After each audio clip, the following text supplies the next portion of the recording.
Shalom Alaikum, selamat datang kembali di channel ini. Kali ini saya akan membahas kembali soal omongan Agustan yang nggak bertanggung jawab dan ngasal nih coy. Apa yang dikatakannya? Ya kita langsung aja bahas ke postingannya ya. Yang pertama sebenarnya dia merepost dari komenan si Kumbang ya. Dia statusnya, dia bilang gini, menjadi Kristen tuh gampang syaratnya. Yang pertama harus menyingkirkan akal sehat katanya. Malah saya rasa orang-orang Kristen itu justru meninggikan ya akal sehat. Sebab dalam Kristen sendiri kita harus memuliakan Tuhan dengan segenap akal budi. Akal budi yang artinya kepandaian, kecerdasan. Bahkan kita tahu sendiri sejarah dunia ini penemu-penemu ya, teknologi dan lain-lain itu ya pastilah dari orang Kristen lah. Kalaupun ada dari umat lain itu ya satu dua doang, tapi kebanyakan ya jelas dari Kristen sendiri kalau dikatakan mengenai akal sehat. Dan kalau berkenaan juga dengan teologi, saya rasa referensi-referensi Kristen, buku-buku Kristen, karya orang-orang Kristen banyak banget dan lengkap. Jadi kalau dibilang di sini harus menyingkirkan akal sehat, itu saya rasa yang menyingkirkan akal sehat sendiri itu adalah orang-orang seperti Agustan yang ngomong playing victim aja flying victim. Kira-kira begitulah.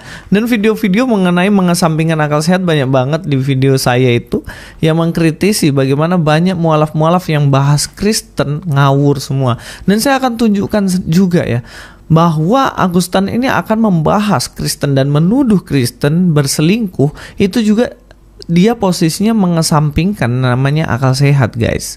Ayo kita langsung bahas ya. Nah, kalau poin kedua ya, lebih mendengarkan perkataan Paulus daripada perkataan Yesus. Ini jelas keliru dan ini jelas omong kosong aja. Kenapa? Karena perkataan Yesus, firman dari Yesus itu sendirilah yang menjadi dasar dan patokan di mana Paulus menuliskan teologi-teologinya dalam surat-suratnya, dan tentunya karena pimpinan Roh Kudus juga.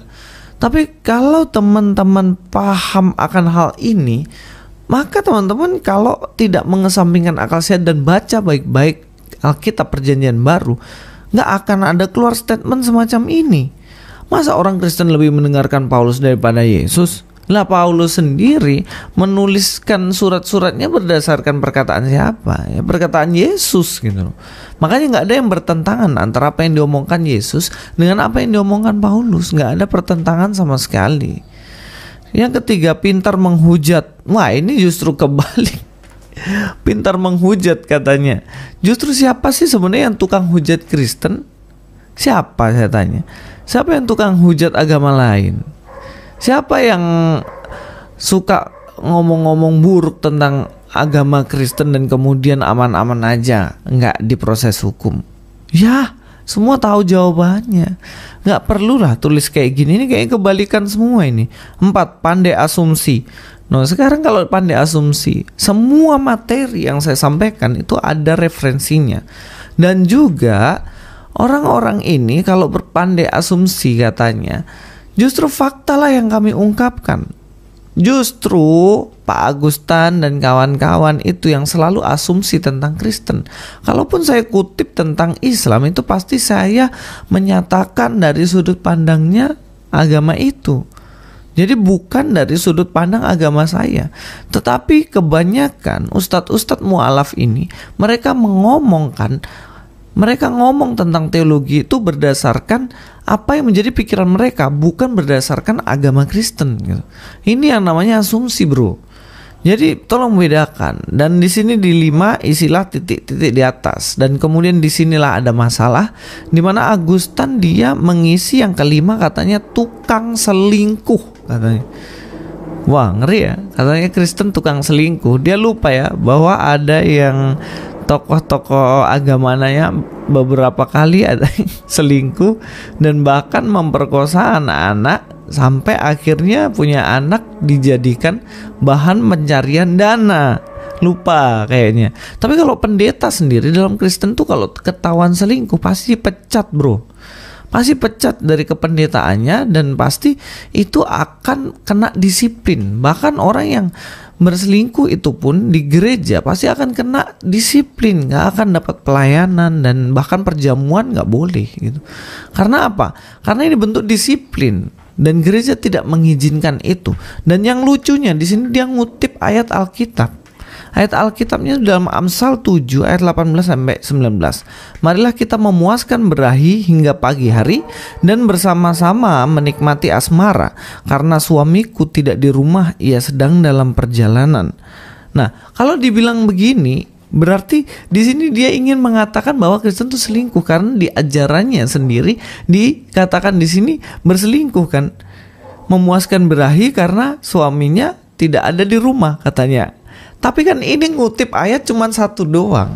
Saya akan tunjukkan bagaimana Agustan memenuhi 4 syarat yang disampaikan tadi, yang untuk ditujukan ke Kristen. Harus menyingkirkan akal sehat, lebih mendengarkan perkataan Paulus dan perkataan Yesus. Ini enggak ya? Enggak. Ini jelas, ini Agustan aja nggak percaya ini. Jadi ketiga ya, pintar menghujat, 4 pandai asumsi, dan 5 tukang selingkuh.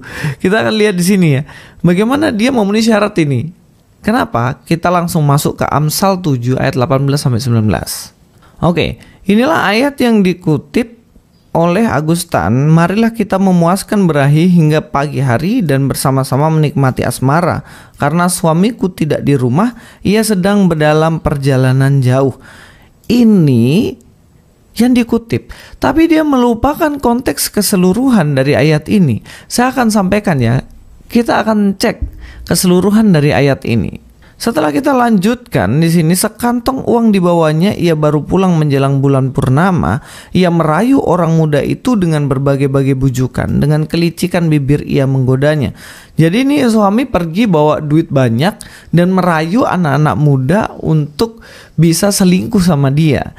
Ayat 22. Maka tiba-tiba orang muda itu mengikuti dia seperti lembu yang dibawa ke pejagalan, dan seperti orang bodoh yang terbelenggu untuk dihukum, sampai anak panah menembus hatinya, seperti burung dengan cepat menuju perangkap, dengan tidak sadar bahwa hidupnya terancam. Perhatikan. Jadi orang yang berselingkuh itu tidak sadar bahwa sebenarnya hidupnya sedang terancam karena terperangkap dalam lingkaran setan atau dosa. Kalau Agustan ini mantan pendeta, dia harusnya tahu Amsal ini adalah perkataan-perkataan hikmat, dan yang menulis sendiri adalah kebanyakan dari itu adalah Salomo. Bukankah kamu di agamamu yang baru itu percaya tentang Sulaiman ya, Salomo?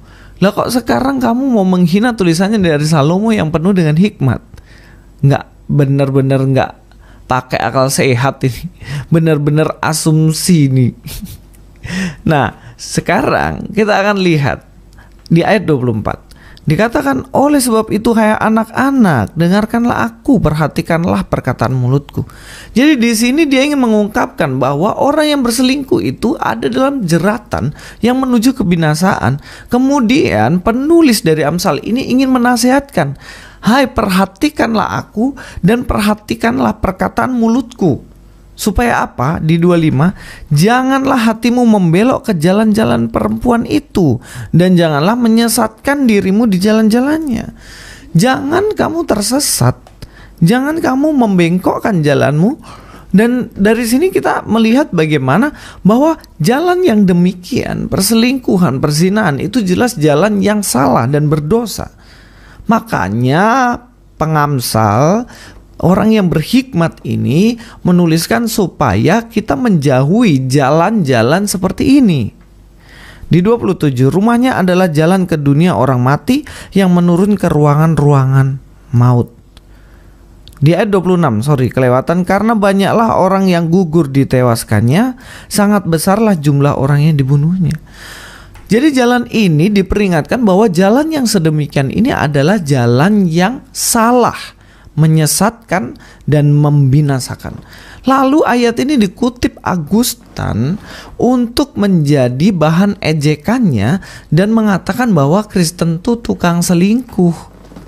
Dan ini benar-benar gak masuk akal. Dia mengesampingkan akal sehat. Gak tahu orang yang begini dianggap tuan guru sama mereka. Dan juga dia dikatakan sebagai ustadz. Bahas Alkitab salah-salah semua. Jadi sekarang siapa yang menanggalkan akal sehat yang cuman asumsi? Saya atau Agustan? Nah, Pak Agustan, bertobatlah. Janganlah hidup di jalanmu sekarang yang salah. Kalau kamu memang mualaf, ya sekarang kamu belajar baik-baik agamamu. Carilah kebenaran dalam agamamu. Jangan bahas Kristen tapi isinya cuman ngawur. Masih mending bahas Kristen kalau bener. Ini udah ngawur sembarangan dijadikan tuan guru lagi. Ngata-ngatain Kristen tukang selingkuh lagi. Apa-apaan kamu? Kutip ayat Amsal lagi. Nggak bener nih. Sekarang saya ajak bicara lah. Sekarang tunjukkan di bagian ayat ini, bagian mana yang menunjukkan Kristen tukang selingkuh yang kamu kutip. Nggak ada kan? Ya jelas nggak ada, karena kamu cuma ngarang asumsi dan sembarangan. Kalian secara akal sehat pasti tahu lah bahwa dia kutip ayat itu keliru. Katanya Kristen tukang selingkuh pakai ayat ini, tapi faktanya enggak kan? Faktanya enggak ada sama sekali mengindikasikan ke situ kan. Nah, ini jelas sebuah kekeliruan yang fatal dan konyol. Sampai ketemu di video selanjutnya dengan Luis Prasetyo di sini. Jangan lupa follow Instagram saya, tanya-tanya di situ juga bisa, saya akan menjawabnya. Dan sampai jumpa semuanya. Kita harus cari kebenaran, jangan mudah baperan. God be with you all.